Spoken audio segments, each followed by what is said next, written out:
Здравейте! Започва денят на живо. Нашите българи желаят свободата, но приемат я, ако им се поднесе в къщи на тепсия. Тези думи са казани от Васил Левски пред Турската следствена комисия в София през 1873 година. Дайте си сметка колко са валидни и днес. Започваме един разговор за свободата с професор Петко Петков, преподавател във Великотърновския университет. Здравейте, професор Петков. Здравейте. Преподавател по история, бивш заместник ректор на Великотърновския университет. Преподавател. Това е най-сигурното За малко ми да станете и ректор. Не е целта в живота ми, наистина. Вие сте човекът, който откри грешка при отбелязване гибелта на апостола. До сега го отбелязвахме на 19-ти. Вие казахте, вие бяхте първия, който каза не, на 18-ти е точната дата. Понеже съм историк и държа на точността, много преди така наречената голяма промяна на 10 ноември, професор Николай Генчев, нашия учител, много ясно беше посочил тази грешка. Него си спомням, вероятно и други пред него са го правили, защото тя е много лесно видима, тя е чиста аритметика. Става дума за един закон, който е пред 1916 година у нас, с който се въвежда у нас Григорианския календар и който въвежда следното просто правило. Датите от 19 век по стар стил им се добавят 12 дни, а тези от 20 век от началото до 16-та 13 дни. Тоест, както Левски е роден на 6 юли по стария стил и всички ходим да поднесем цветя за рождението на 18 юли, така, като е обесен на 6 февруари, би трябвало да ходим на 18. Когато го казахте за първи път, звучеше много странно, но постепенно различни градове започнаха да го отбелязват на 18. Историческата столица на България, Велико Търново, го прави от 2009 година. Покрай това започнаха и много други градове. От тази година със сигурност и Стара Загора, Хасково. Научавам от мои колеги съмишленици, че и други градове. Тоест, тази плахост, която съществуваше от общинските власти най-често, ние гледаме София, пък София се въздържа. Е крайно време да се преодолее, защото има един много сериозен аргумент. В повечето учебници по история вече пише правилната дата. Тоест, дечицата знаят това от училище. И става много конфузно те да учат в час, че е 6-18, а да виждат големците на града и стъпанчени пред паметника на Левски като индулгенция за грехове на 19. Те така са го учили. При това, учебници по история така е пишало. Нашите колеги от София признават, че е 18. Но казват, ние сме свикнали. Имате още една мисия.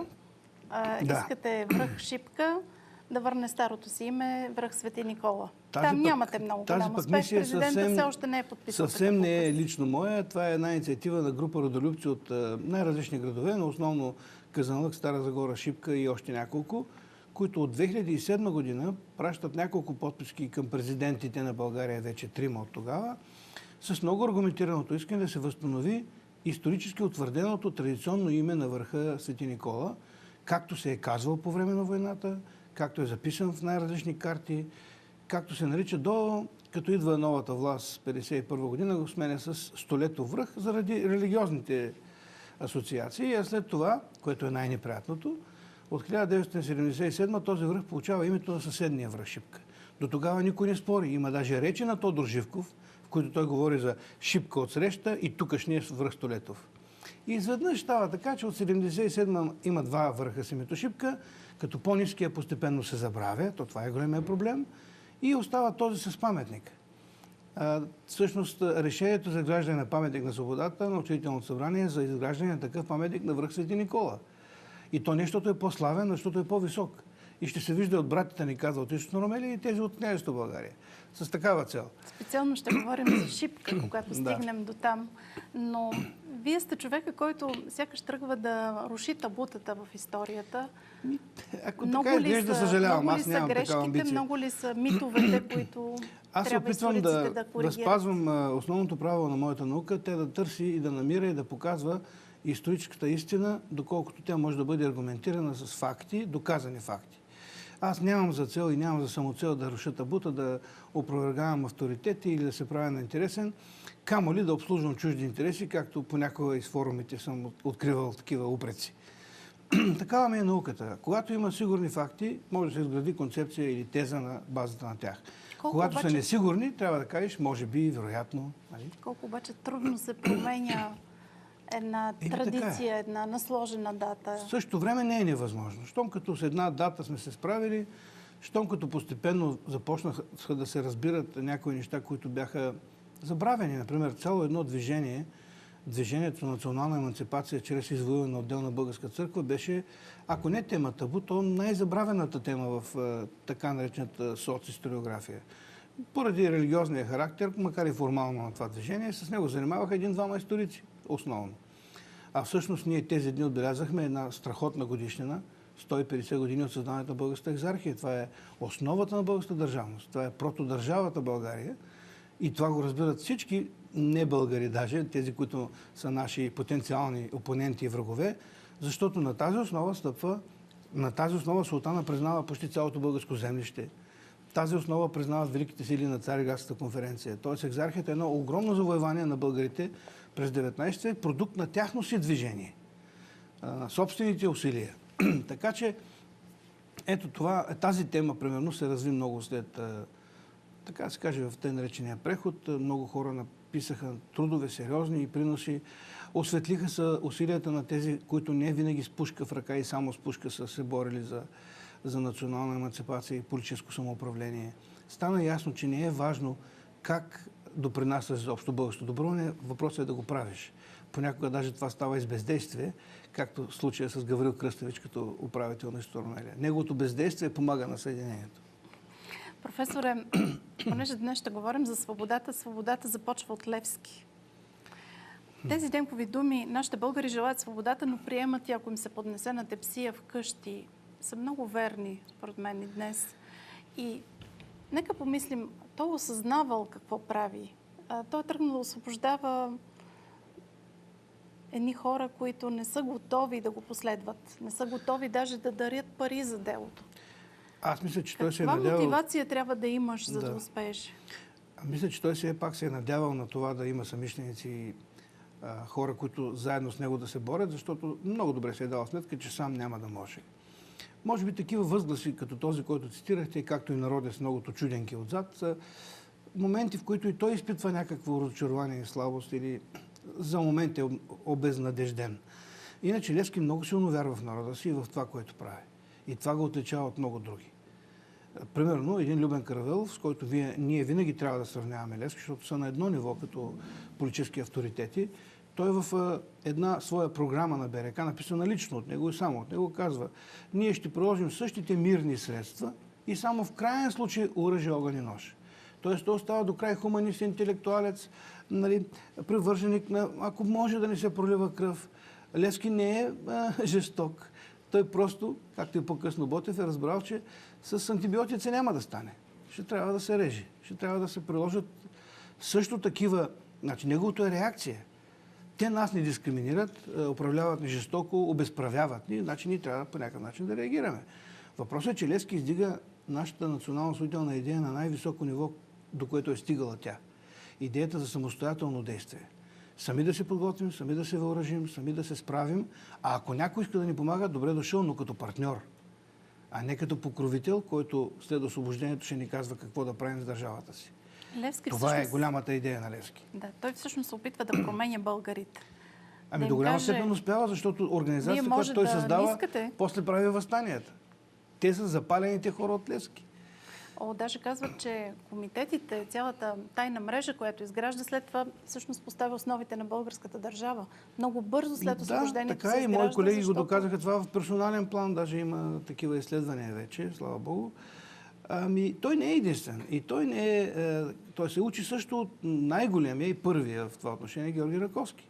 Раковски стига до идеята за самостоятелност на българските въоръжени действия. Само че в рамките на така наречената четническа тактика. Левски оттам взима тази идея и просто и опита му показва, че то така няма да стане. Минават 4 хората, стават, тръгват и ще се освободим. Той казва нещо много важно и нещо много трудно, защото емигрантите до последно, много голяма част от тях не вярват в това, което Левски говори, че трябва да влезем вътре сред хората, да работим, там да ги убеждаваме, там да е центъра, там да дойдат войводите, да ги учат да гърмят, че това не е проста работа. Има един момент, в който той след няколко месечен престой, той е с единствения му дълъг престой там 9 месеца, се връща, ушким създаден някакъв БРЦК, пък той казва в едно писмо на приятеля си Иван Кашовски: брате, Там къщните ви работи като ме смутиха. И понеже аз съм най-прост измежду вази, реших да си дойдем в българско и да си работим както не стига умът. Пък ви, ако решите, елате, ние ще ви приемем. Ето, политик истински не е високомерен. Ами аз ви казах народното ни мнение след 2 обиколки. Трябва да се влезе вътре, там да се работи. Вие нещо не ме разбрахте май. И аз си отивам да си върша работата. Какъв единен берец е това, след като по основен въпрос между него и Каравелов има различие. Едно е да пише статии за това, че трябва да се пролее кръв и свободата иска Караджата, а не Екзарх. Друго е да го направиш наистина. Този, който го прави, е Левски и неговите хора в България. Каравелов, давал ли си сметка, че Левски все пак ще остане в историята малко по-високо от него? Ревнувал ли го? И някой каза даже, че това става са причина много такива, как да кажа, предателство. разговор ще излезе от строго академичните рамки. Аз предполагам, нали, че има такава чисто човешка, не завист, но едно такова... Цялата имиграция има едно такова отношение към Левски. Той момче сега откъде дойде, било в легията, тук там е, например, открито в знаменосец, сега той ще ни казва как се прави та. Ние тези работи, от кога сме ги работили. Има едно такова отношение към него. То личи и в писмата, и в начина, по който забавят печата му, премахват текст, който той е поръчал, пък добавят друг. А Левски е много коректен с тях. Никога не се е правил на голям. Той организира, той всъщност иска да има общо събрание. Гласовете, които той води от вътрешността, са повече и би могъл да иска да е председател, да е някакъв там си. А той остава Каравелов да бъде главно лице и той да определи останалите. Левски е само член на БРЦК.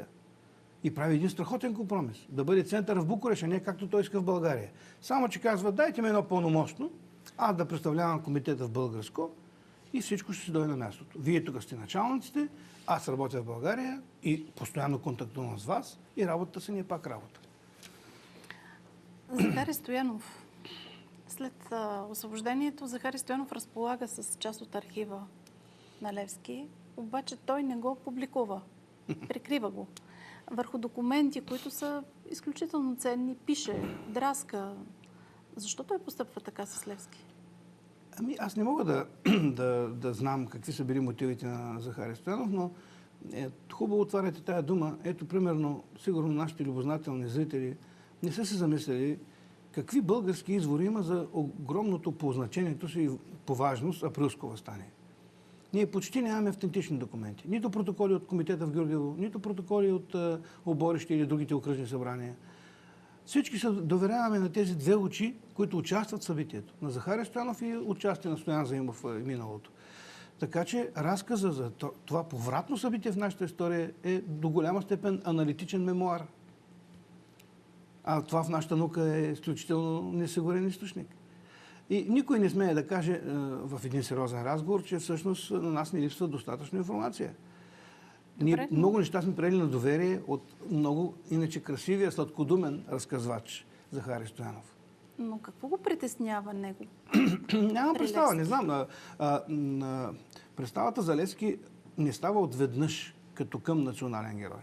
Има една градация. Първите години малко така по-пестеливи са възклицанията апологетичните. В началото на 20 век вече има първи изследвания и между 2 световни войни със сигурност нараства това преклонение към неговия подвиг. Тогава се осъзнава. Ами може би, защото са много живите поборници, защото някои от тях наистина искат да се възползват от това, че са участвали. Други, като капитан Петко, пък стоят настрани и смятат, че е недостойно да поискат, да се помолят за пенсия. Всякакви хора. Захари пише малко късно, според мен, тези неща и твърде е възможно да е претурил нещо от себе си или да е спестил част от истината, което не трябва да се приема като обвинение от моя страна, но никога 2 очи, при това той пише за неща, на които повечето не е бил личен свидетел. Казаха ми, разказаха ми, ама аз му имам доверие на този.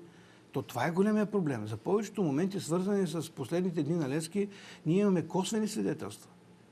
Сега тези нови документи наистина оплътняват картината, но в един аспект. Ние просто разбираме, че османската държава е имала изключително добре развита агентурна мрежа и много българи са по някакъв начин били принудени или подкупени, или как да кажа, да участват като сътрудници в това нейно държавно следене.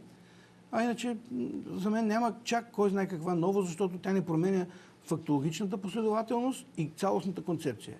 Тя не тя не слага дори на мигър някакво съмнение в общата идея на Левски и в факта, че той е успял да увлече много българи в тази своя идея. По-скоро показва страха на османските власти, че това наистина може да стане голяма революция, която да доведе големи беди. Вероятно оттам се е респектирала и руската дипломация, която също не обича и не би искала българите по самостоятелен път да се освободят и да не дължат благодарност никому. 1873 година е обесването на Левски. Да. 5 години по-късно идва свободата. Струваше ли си тази саможертва? Някои казват, тогава има мнение, че така или иначе България ще бъде освободена. Натам вървят европейските работи. Преди обаче да ми отговорите, предлагам да прекъснем за кратко за реклама и след малко продължаваме.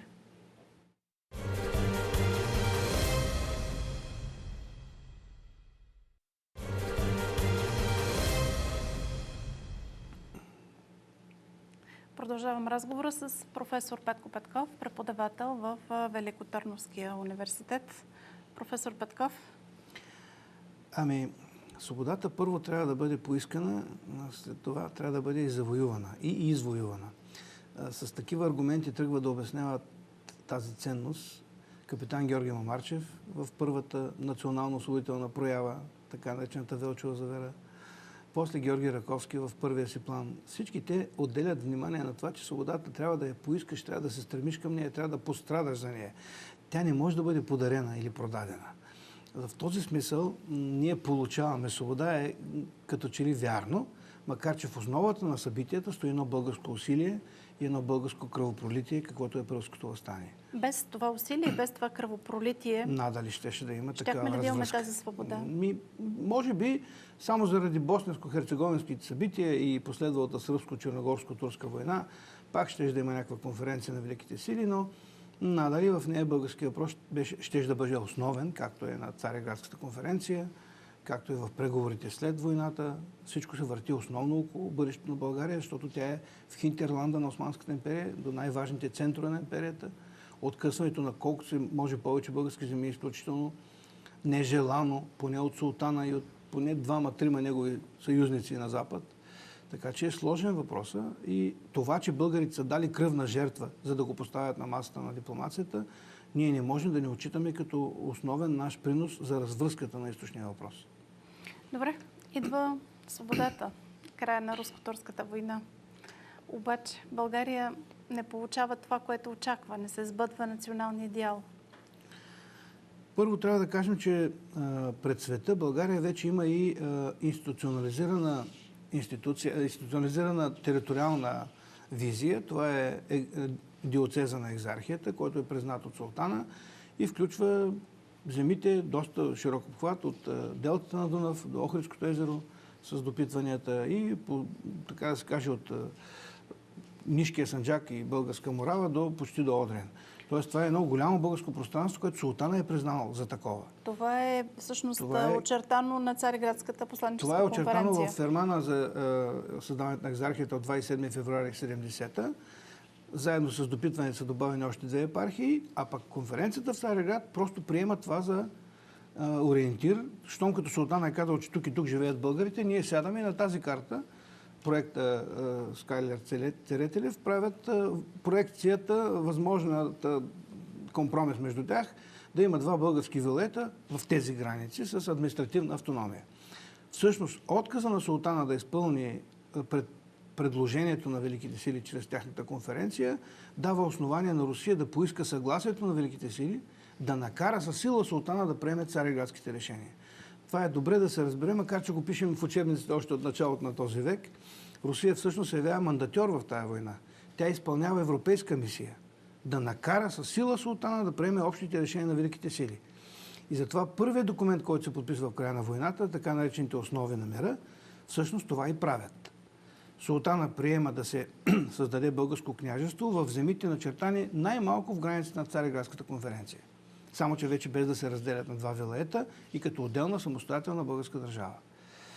Така че, както и да погледнем, този документ отдавна е известен, той е публикуван в Руския държавен вестник още тогава.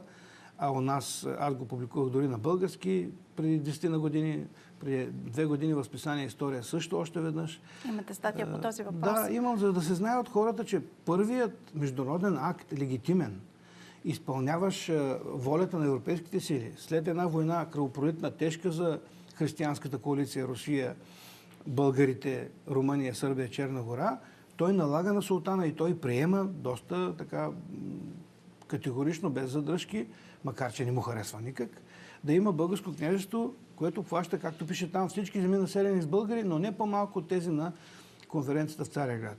Тя общо взето начертава почти всички български земи, с малки изключения.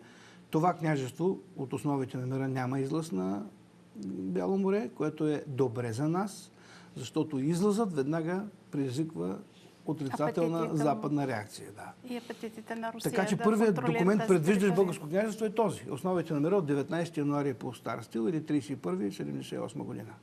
Сега обаче малко ще ви върна назад. За Шипка искам още малко да говорим. Да. Доколко саможертвата на българските опълченци донесе свободата? Отначало на тях се гледа с едно присъщо на руското командване високомерие, като към всяка чужда част, доброволческа, даже официалното наименование на нашата въоръжена част е пеши конвой на главнокомандващия. Т.е. там нещо да пазят отзад в обоза. След първите боеве, особено през Стара Загора на 19 юли 1977, където въпреки това, че боя като цяло е неуспешен, нашите успяват да опазят знамето и се бият изключително добре. Особено след августовските сражения между 9 и 13 август на върховете Свети Никола и Шипка, командирът на опълчението генерал Столетов и командира на предния отряд генерал Гурко вече гледат на тази войска като прото-българска армия. И те го пишат явно. И за, така да се каже, за завършек на всичко това идва третата голяма битка с участие на опълчението при Шипка-Шейново, когато се презема този последен голям укрепен лагер на турците пред Тракия. Те също там участват много активно и много ползотворно за успеха на войската. Тоест, ние спокойно можем да кажем това, което е казал един депутат в учредителното събрание. В тази война ние не можем да мерим нашия принос с руския. Той е безспорно като военна сила много по-голям, руския.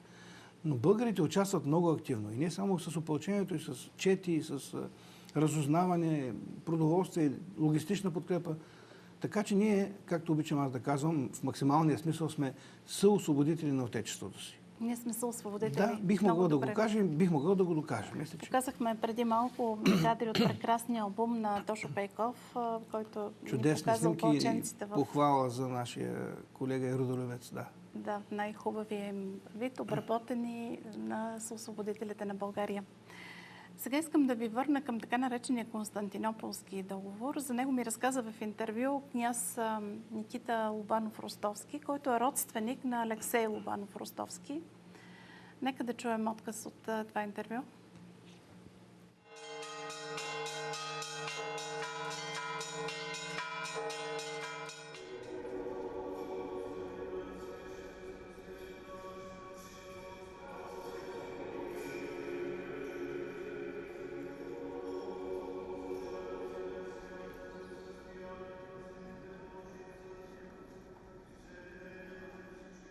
Има още една версия защо вашия дядо идва тук. Защото негов родственик Алексей Лобанов-Ростовски дълго време е бил посланник в Цариград.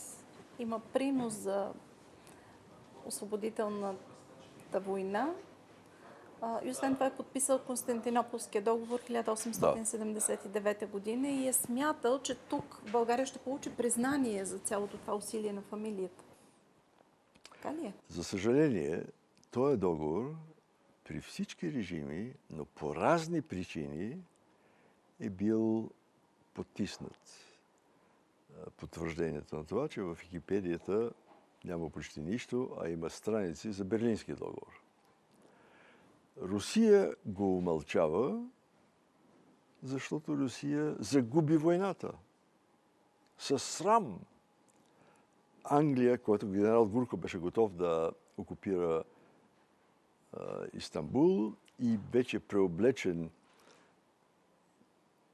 отива на разузнаване да види как по-лесно да окупира града, Великобритания дава ултиматум на Русия, ако Гурко идва в Цариград, ние откриваме огън и обявяваме война на Русия.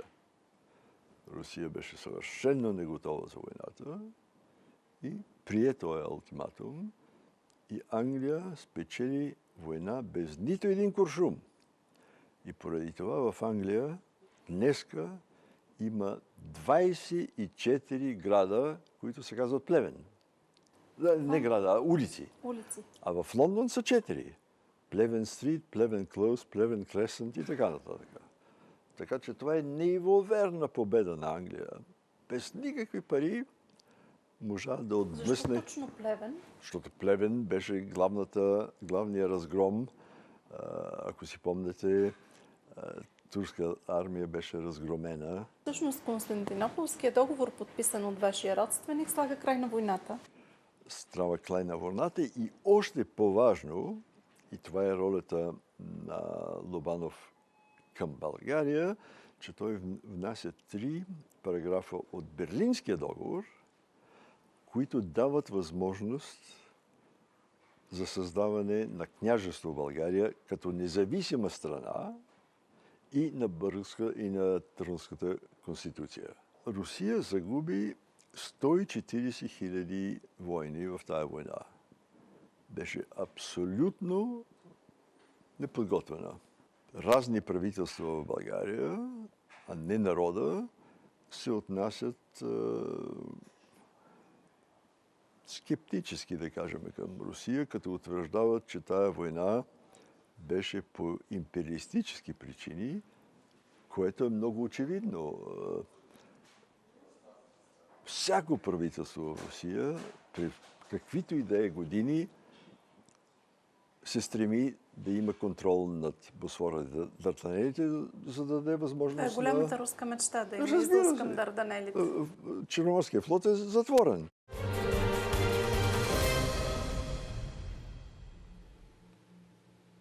Прав ли е Никита Лобанов-Ростовски, като казва, че ние подценяваме заслугите на неговия дядо? Той мисля, че Неговия родственик, има предвид да не една много по-стара българска историография, която наистина имаше такива уклони. Много отдавна и нашата наука, и нашата обществена мисъл са отдали значимото и дължимото и продължават да го правят към руския народ и към Русия като цяло, като главен фактор допринесъл за военния погром над империята на османския султан, позволил създаването на българска държава. И нашето естествено човешко преклонение пред загиналите руси и българи в дни като 3 марта и в други паметни дни, свързани с войната, е най-сигурното доказателство, че това не е общонародното мнение, ако има някакви скептици, както той каза.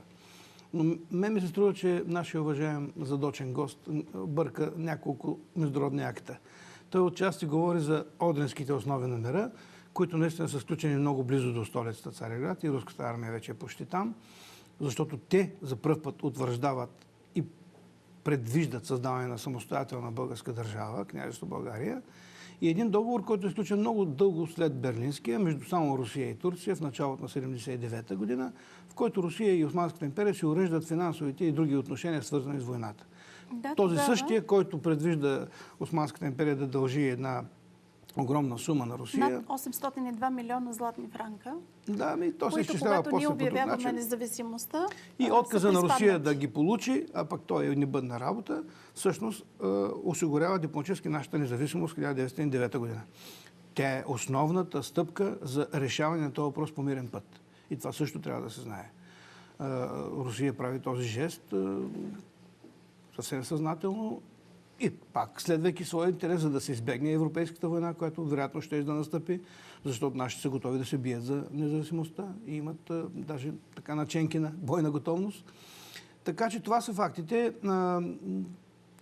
Всъщност ние пропускаме основните параметри, докато се стига до този януарски договор в 1979-та. Те са Одрин, Сан Стефано и Берлин.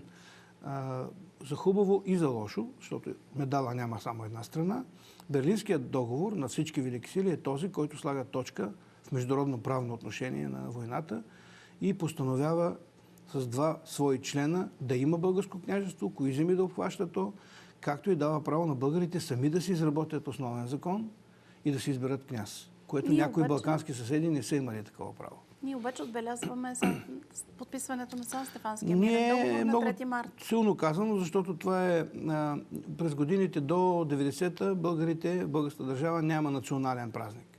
Има официални дни, аз съм изследвал специално този въпрос.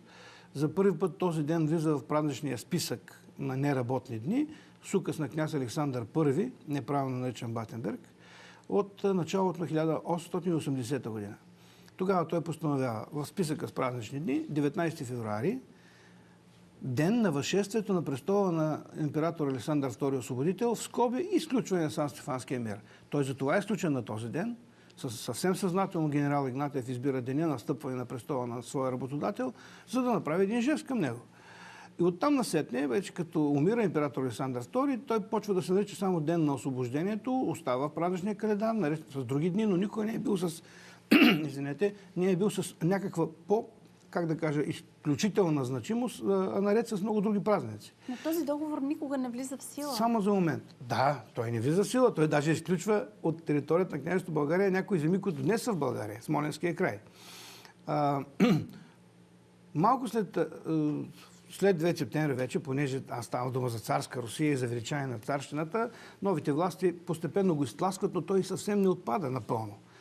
1978 година се прави едно единично честване на 3 март, 1988 година вече влиза и в Кодекса на труда като ден на освобождението на България и официален празник. А Държавният съвет на Народна република България в седмиците много скоро след 10 ноември, на 27 февруари 1990, това всеки може да го провери в Държавен вестник, Държавният съвет, върховният държавен орган, взема решение, без да е имало обществено опитване, без да е имало дискусия, дори на кръглата маса, този ден да стане национален празник. Ние имаме национален празник от 30 години. И след това, след 3 март 90-та, Народното събрание, председателството тогава от Станко Тодоров, го гласува и като закон, за да влезе в Кодекса на труда като почивен ден. Така че ние имаме този национален празник сравнително отскоро, който е по решение, виждате на коя власт. И аз нямам нищо против той да се чества. И аз се вълнувам в този ден, но има много забележки към него, които ни идват от някаква соросоидна мотивация или антируски чувства. Просто като се прочете договора и се види на картата, се виждат неща, които, ако това трябва да е националният празник, аз винаги съм си представил, че този ден трябва да събира българите, той трябва да представлява някакви български приноси в световната история и култура и затова винаги съм държал на 24 май. Не защото е ден на равноапостолните Кирил и Методий само, а защото в него влиза и държавната воля и гостоприемство на княз Борис, т.е. българската държава, да приеме тези ученици, да отгледа делото им, да го постави на нови основи и да се роди тази така наречена кирилица, която всъщност е българица, цивилизационно облагородила и други страни. Ето това е голямо дело. Това е вечно дело, което се струва да се чества за национален празник. Впрочем, то се чества и така и до сега. Това е третата ви битка, професор Петков. Не, в никакъв случай е битка. Не, за такова нещо битка не се води. Това трябва да стигне до умовете на хората и те да го почувстват и да го разберат. Ако те не го се вълнуват по този начин, който аз го казвам, ще се продължим. Аз искам да кажа... Няма опасност обаче да се разклати този общностен народен дух. Ами той вече се клати и то се клати с неустойчивостта на посланието 3 март. И не се клати от мен, а се клати от начина, по който това, което той представлява реално. И натрапената му същност. Всъщност ние честваме национален празник днес, възкачването на престола на един много добър и много помогнал на българите руски цар. Това ли е националният празник на българите? Един руско-турски договор. Това е проблема, разбирате ли? Той има едно научно обяснение и има едно интерпретативно ниво, в което се стига до всякакви наричания в социалните мрежи. И аз това искам да се предпазя, да не стигаме до там, да използваме всеки повод за къвга. Нека да стане една обществена дискусия, ама широка, без ментори, без наставници, всички да си кажат, не ето, да имат и аргументи. Кой ден от ненаправения все още списък с паметни дни заслужава да бъде и трябва ли да има национален празник, след като толкова десетилетия сме имали просто, официални дни. Нека да имаме известно време официални дни този и да видим народа кой чества от сърце. Да видим тогава кой е всъщност най-дълго почитания общобългарски ден е 24 май. От 1851 до днес без прекъсване.